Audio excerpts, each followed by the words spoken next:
1 kilo அரிசியில் எவ்வளோ அதிரசம் நம்ம பண்ண முடியும், அதே போல் அரிசி மாவு நம்ம ரெடி பண்ணிவிட்டு ஒரே நாளில் நம்ம பண்ண முடியுமா அப்படிங்கிற டீட்டெயிலையும் நம்ம பார்க்கலாமா? அதுக்கு நம்ம 1 கிலோ அளவுக்கு பச்சரிசி எடுத்து நல்லா க்ளீன் பண்ணிவிட்டு 20 நிமிஷம் போல் நம்ம ஊற வைக்கணும். ஊற வச்சுட்டு அதுக்கப்புறம் தான் நம்ம மாவு அரைக்கணும். அதுக்கு முன்னாடி 1 கிலோ அரிசிக்கு 3/4 கிலோ அளவுக்கு வெல்லம் எடுத்துக்கணும். அதுதான் கரெக்டான அளவு.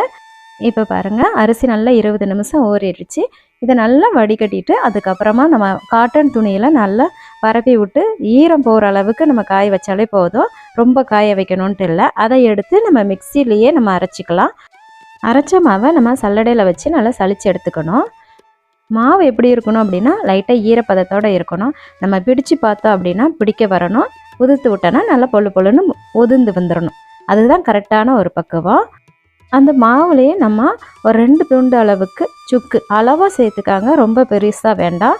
ஒரு 4-5 ஏலக்காய் ரெண்டையுமே நல்லா பொடி பண்ணிவிட்டு அந்த மாவோட மிக்ஸ் பண்ணி வச்சுக்காங்க. இப்போது நம்ம வெல்லத்தை பாகு காய்ச்சிக்க போகிறோம். அந்த வெல்லத்தோட மூழ்கிற அளவுக்கு மட்டும் அளவாக தண்ணி ஊற்றிக்காங்க, நிறைய ஊற்ற வேண்டாம். நிறைய ஊற்றிட்டேன் அப்படின்னா அந்த பாகு வர்றதுக்கு ரொம்ப லேட் ஆகும். அதனால தான் பாகு எந்த அளவுக்கு இருக்கணும் அப்படின்னா அந்த வெல்லத்தை கொஞ்சம் தண்ணியில் விட்டு பாருங்கள், கரெக்டாக உருட்ட வரணும். அதுதான் நல்ல பக்குவமான அளவு. அந்த பாகு சூடாக இருக்கும் போதே அதை நம்ம மாவில் கலந்துக்கணும். நல்லா கலந்து விடுங்க.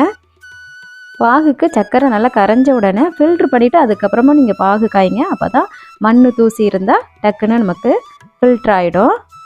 இப்போ பாருங்கள், மாவு மேலே எடுத்து ஊற்றுற மாதிரி வருதில்ல, இது 2 நாள் ஊற வச்சு செய்கிறதுக்கு உண்டான பக்குவம். ஒரே நாள் அதிரசம் பண்ணணும் அப்படின்னா கொஞ்சமாக மாவு சேர்த்துட்டு நல்லா கிளறிக்காங்க. கிளறிட்டு 1 ஸ்பூன் அளவுக்கு நெய் சேர்த்துட்டு நல்லா செட் பண்ணி வச்சுருங்க.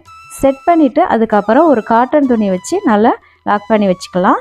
இது கிட்டத்தட்ட ஒரு 6 மணி நேரம் ஊறி வந்ததுங்க. அதுக்கப்புறம் மாவை எடுத்து நல்லா பிசைஞ்சு விட்டுக்காங்க. எதுக்காக பிசைகிறோம் அப்படின்னா வெடிப்பு வராமல், அந்த உருண்டு பிடிக்கிறப்ப வெடிப்பு வராமல் இருக்கிறதுக்காக இப்படி சின்ன சின்ன உருண்டையாக நம்ம பிடிச்சி வச்சுக்கலாம்.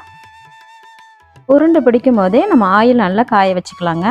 நல்லா சூடானதும் நம்ம உருண்டையை ஒரு கவர் வச்சுட்டு அதுக்கு மேலே ஒரு கிண்ணமோ இல்லை ஒரு சின்ன தட்டோ வச்சு ஒரு அழுத்தம் கொடுத்தோம் அப்படின்னா சூப்பராக வந்துடும். இதை ஒன்று ஒன்றா நம்ம எடுத்து போட்டு ஆயிலில் பொரித்து எடுத்துக்கலாம். அதிரசம் நல்லா பொரிஞ்சு வந்ததும் 2 கரண்டி வச்சுட்டு நல்லா அழுத்தி கொடுத்தீங்க அப்படின்னா இருக்கிற எல்லா ஆயிலும் வெளியில் வந்துடுங்க. இதே போல் நம்ம ஃபில்ட்ரு பண்ணி எடுத்து வைக்கிறப்போ ஆயில் ஒன்று கூட இல்லாமல் சூப்பரான அதிரசம் நமக்கு ரெடியாகி வந்துடும். இதே போல் நீங்களும் ட்ரை பண்ணி பாருங்கள். இப்போது 1 கிலோ அரிசிக்கு எவ்வளோ அதிரசம் வரும் சொல்லவே இல்லை, அப்படி தானே யோசிக்கிறீங்க? 1 கிலோ அரிசிக்கு 70லேருந்து 75 அதிரசம் தாராளமாக வரும்.